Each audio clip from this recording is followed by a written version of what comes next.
Tayo po ay nasa investigasyon kasalukuyan, Yes, Mr. but you Chair. are not an investigator. Why are you asking me to answer Mr. yes Chair, or no? tinatanong ko lang naman. Naku po. Chair, point of Session order. suspended. Hindi ka nga naman abogado, Rosas. Kumusta ko kayo lahat dyan mga kababayan? Welcome back sa PH Update. Buena mano ho, itong si Rosas.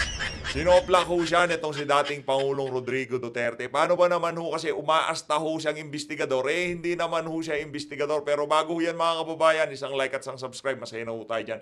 At sa mga gustong sumali sa ating community, click nyo na ho yung join button sa baba. Ayun na nga ho mga kababayan, di na ho natin patatagalin to. Grabe, napakarami hong nangyayari ngayon dyan sa House of Representative Game.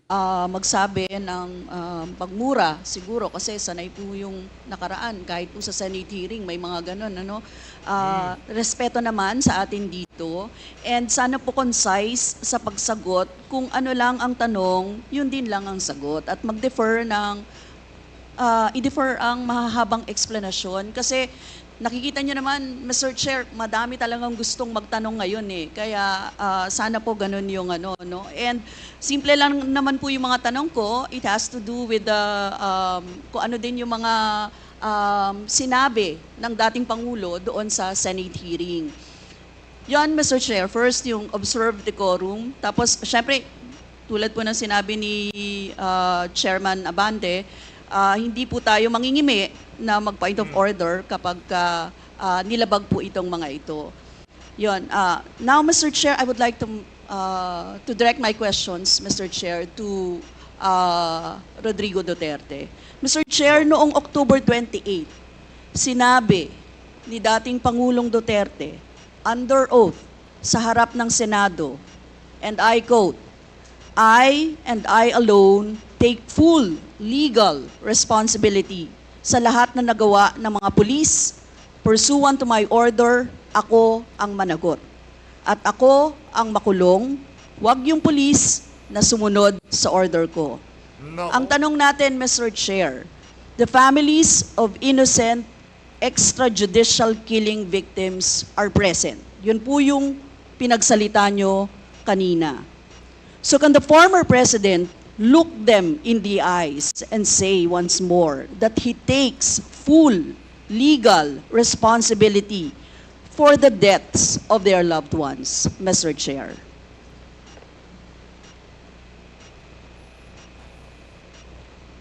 Mr. President, can Ito you, na ho, si Tatay Dix na to. What's the question? what is the question?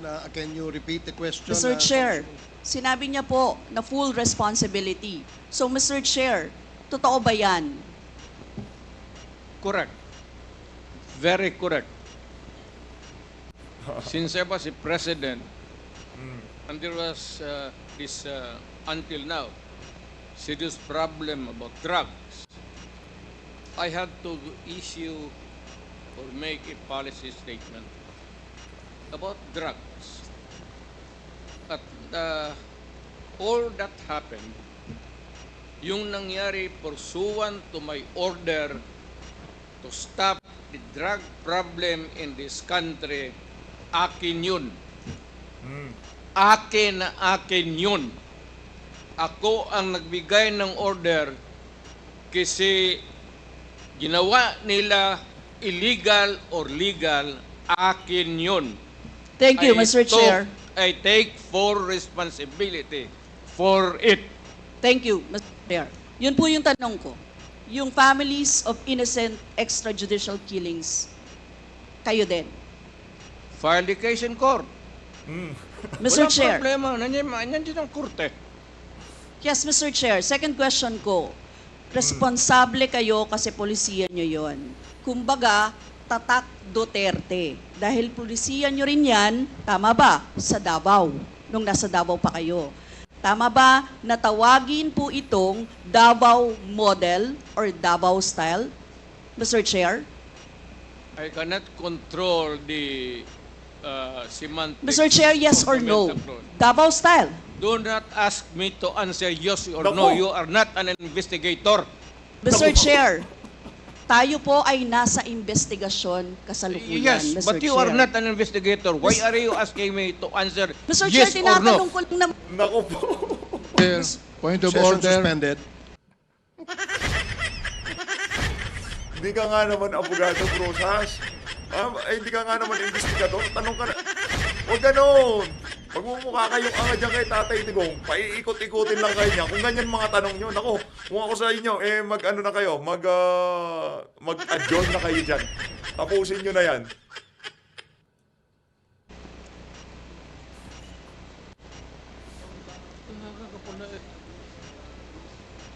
Point of order, Mr. Chair.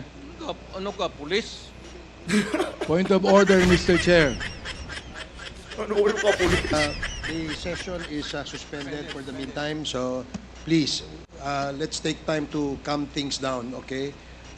Para ho maayos ang ating hearing sa ngayon. Galingan nyo.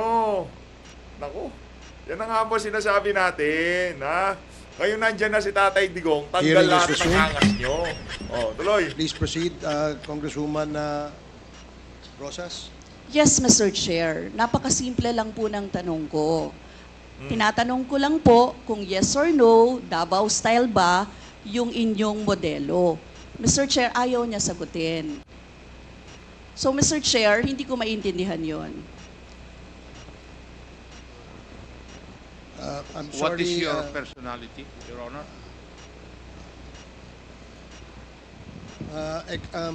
if I may, Secretary Bello, we normally, the committee does not allow the counsel of the witness to speak because the role of the counsel is limited only to counseling his client on his rights. Hanggang doon lamang po. But we cannot ask you to answer any questions that will be asked by any of the members. And that is what Thank you, is Your in the Honor. rules. Thank you, Your Honor. Actually, I'm not answering the question of Congresswoman Rosas, Your Honor. My point is, Your Honor, to allow the resource person to finish his answer. Okay, we will do that.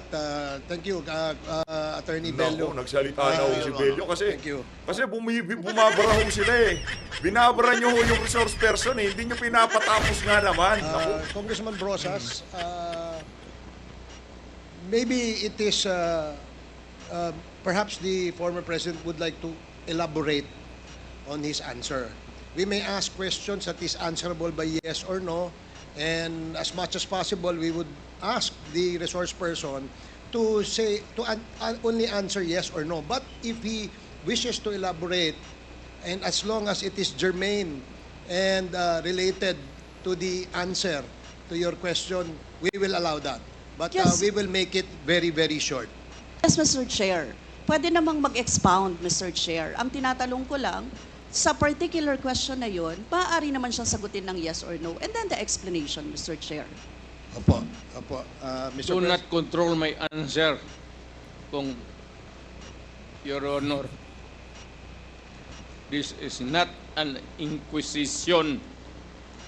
This is a democratic process of investigation. Okay, thank you, Mr. President. Sana po,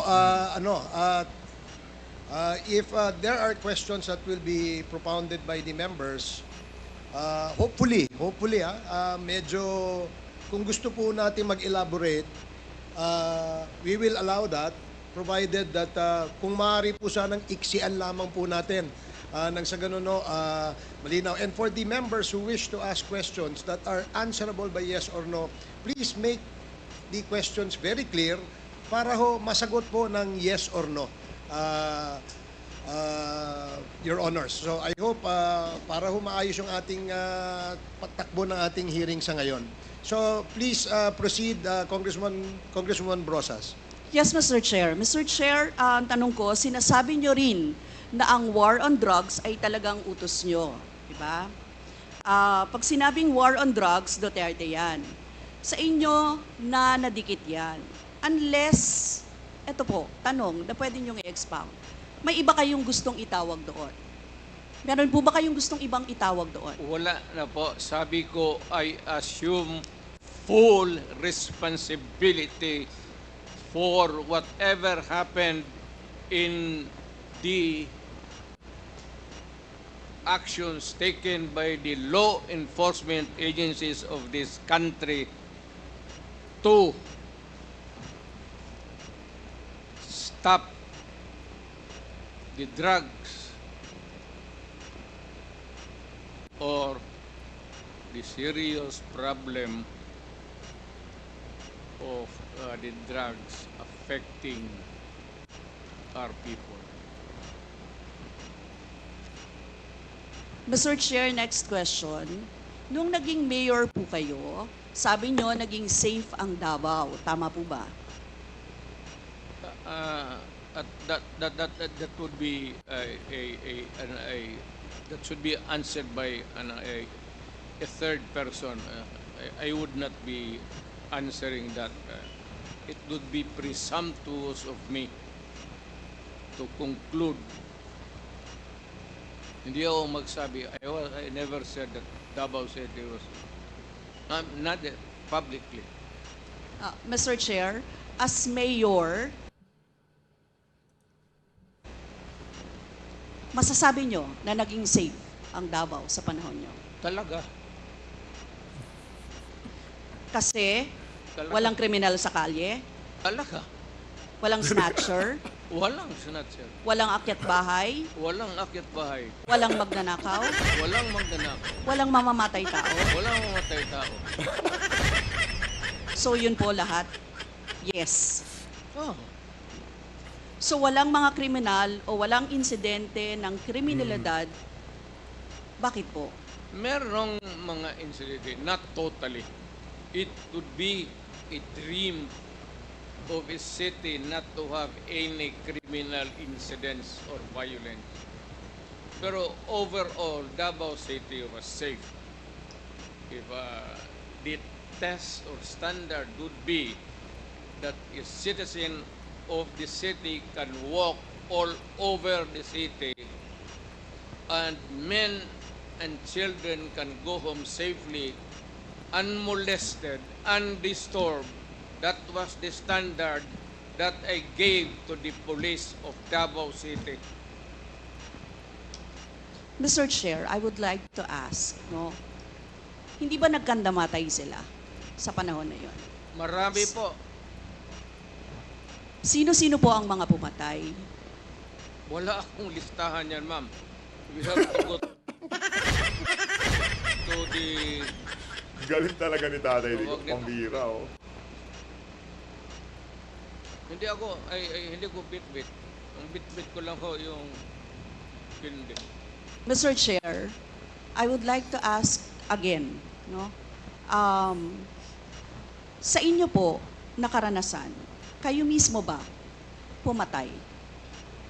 Ako, marami. Mga 6 o 7. So Ewan what- ko kung natuluyan yung, hindi ko na follow up sa ospital kung natuluyan. Quote ko lang, ipaalala ko ulit, Mr. Chair, kasi mula din ito sa Senate hearings, ano? I-quote ko lang po kayo, in Davao, I used to do it personally, just to show to the guys that if I can do it, why can't you? Correct. Sinabi niyo po yan sa mga business leaders sa meeting sa Manila. At kung paano niyo ginode ang mga police officers to gun down suspects. Tama po ba? Yes, if they present a violent resistance. That's the only thing there. You can kill the criminal if you are personally in danger of losing your life too. Ito But ba, hindi mo pwedeng patayin yung kriminal nakahandcuff o nakatali. Hindi trabaho ng lalaki yan. ito pong second, Correct. Mr. Chair, na quote, kayo rin ito. And I'd go around in Davao with a motorcycle, with a big bike around. And I would just patrol the streets looking for trouble also. Manila Times po ito. I was really looking for a confrontation so I could kill. Sinabi niyo po ito. Yes. Nagdadasal po ako na nagmumumtor ako na may mag-hold upper dyan. At kung maabot na kita, talagang patayin kita. At kung basta kriminal ka, Wala akong pasensya sa kriminal. Pagka lumaban, patayan. So, Mr. Chair, kanina po kasi sinabi ni Duterte na he takes full legal responsibility. Yes. Siya ang mananagot at Yes. makukulong sa ginawa ng mga kapulisan. Yes. Kung sa inyo po ang policy, inaako nyo rin ang accomplishment nito.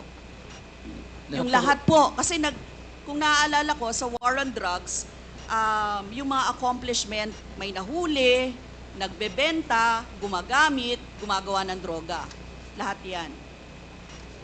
Ma'am, if you are the city executive or mayor, lahat ng utos mo na ginawa ng pulis, and all the consequences, sagot ko yan. Pati ang ginawa ng pulis, sagot ko yan. Pati po yung accomplishment kung may nahuli, enforcement of law yun. Accomplishment din po yung na-confiscate na drugs. Tama ba? Lahat ng trabaho ng pulis, because you are the mayor, inutos mo yan, and the consequences, or sometimes an incident can go right and go wrong. Protektahan ko yung pulis kasi ako ang mayor. Hindi magtrabaho yung pulis, matakot yan kung hindi mo bakapan. So lahat ng trabaho ng pulis, nung ako'y mayor, for the longest time, akin yan. So, Mr. Chair, alam niyo po ba kung ilan ang arrested sa mga drug operations at how much ang drug na na-seize nung time na yan? Ma'am, I was not notified in advance that I have to make an accounting for the arrested persons in Davao City. That is, I would not want to. That would not be a proper question. For a Mr. Chair, resource sabi person. niyo yung accomplishment report sa inyo yan. Accomplishment, yes. Accomplishment is another thing. But you see, to ask for the number of arrests or killings, that would be a stupid question. Mr. Chair, sinabi po ninyo na aakuin nyo lahat. E di syempre, may accounting din kayo, Mr. Chair. At kabisado nyo, kahit nga kabisado ninyo kung ilan ang hinuli, ilan ang pinatay, ilan. Dapat may accounting kayo, Mr. Chair. And I believe, Mr. Chair, noong 2017, correct me if I'm wrong, may President's Accomplishment Report kayo, Yes, Mr. ma'am. Chair. Tanungin kita, where were you the other day at 4 o'clock in the afternoon? Point of order, Mr. Chair. Yan nga sinabi ko. Yes. Yan na kasi ang hirap kay Brosas. Wag kong ganyan, no? Hindi niya maalala. Ikaw nga, kahapon lang, di mo alala eh. I remind our resource person, Mr. President, maaari po ay wag po, iwasan po natin magtanong sa ating po mga membro. Yun lang. Please answer the questions lamang po at refrain from asking questions to the members of Congress. Yan po ang nakasaad sa ating rules.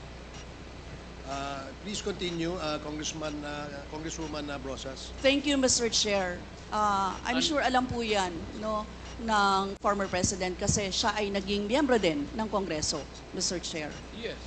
Yes, Mr. Chair, 2017 President Accomplishment Report meron, sinabi nyo rin naman. Ngayon, Mr. Chair, kung ganon, handang mag-cooperate ba ang dating Pangulo sa lahat ng investigations na gagawin, Mr. Chair? All investigations. What do you mean by lahat? How many investigations do you think that I have to participate? Point of order again, Mr. Chair. That's a 1 minute suspension. walang pre. Hindi ka makakaporma dyan, Brosas. Ang aanga kasi ng mga tanong mo eh.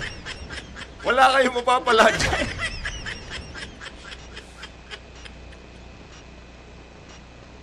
Oh. Ano, ayaw na? Hearing is resumed. Again, let me remind our resource person as well as our members that please refrain for the resource person, refrain from asking questions to the members. Please limit your reply to the questions being asked. At sa atin naman po mga members, please go straight to the point. Ask the resource person the question that you wish to be answered. Direkta, para ho hindi tayo magtagal. Mr. Chair, Yes, you have, Congresswoman Brosas, you have 4 more minutes. Mr. Chair, may I interrupt? Uh, I am asking the... Is this related, Mr. President, Yes, to the it is question? related. I am asking yung nagtatanong to lay the predicate first Okay, before, sige po. para hindi tayo mawala. Sige po.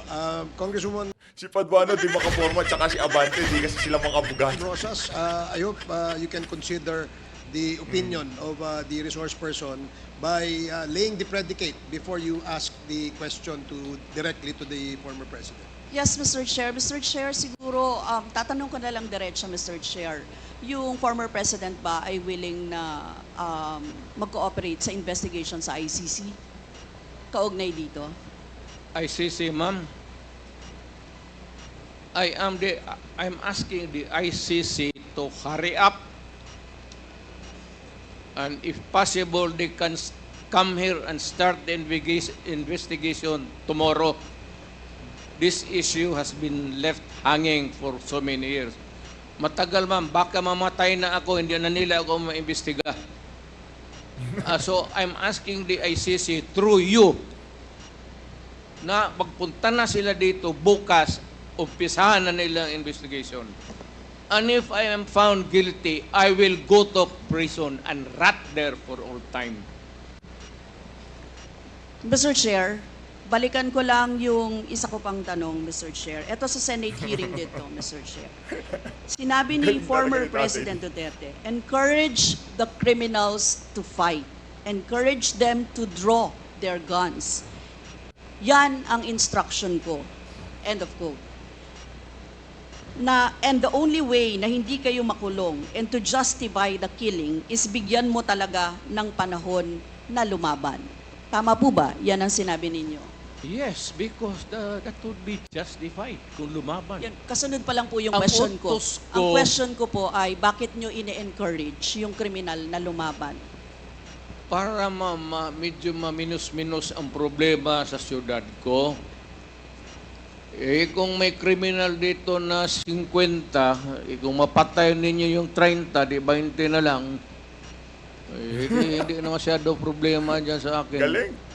Ibig sabihin, Mr. Pinag-uusapan natin dito, kriminal ha. Chair, hindi mapaparusahan ang nakagawa ng krimen in self-defense. Hindi man sadya. Kasi alam naman trabaho ng police, ma'am. The policeman should know when to kill and when to injure. Hindi naman kailangan sabihin na. May elements naman ng self-defense. Alam niyo yon, Mr. Chair. Not self-defense, man. Performance of duty. Performance of duty, but elements of connected with self-defense. that performance of duty is self-defense. So, Mr. Chair, ano-ano yon? Oh, yun, ba't mo na tinatanong ngayon? Di mo alam, ganon. Ang what? Elements of self-defense, Mr. Chair. Self-defense is when you defend yourself to avoid injury, serious, or you die. That is applicable also to a policeman who is performing his duty, because the policeman has to confront, ang civilian has to iwasan. But a policeman, a law officer, if you are a law officer, you have to confront the criminal. Ang sanabi ko sa kanila, huwag kang pumunta dito sa akin isina na may sugat ka, sipain kita, patayin mo. Bakit ikaw ang may sugat?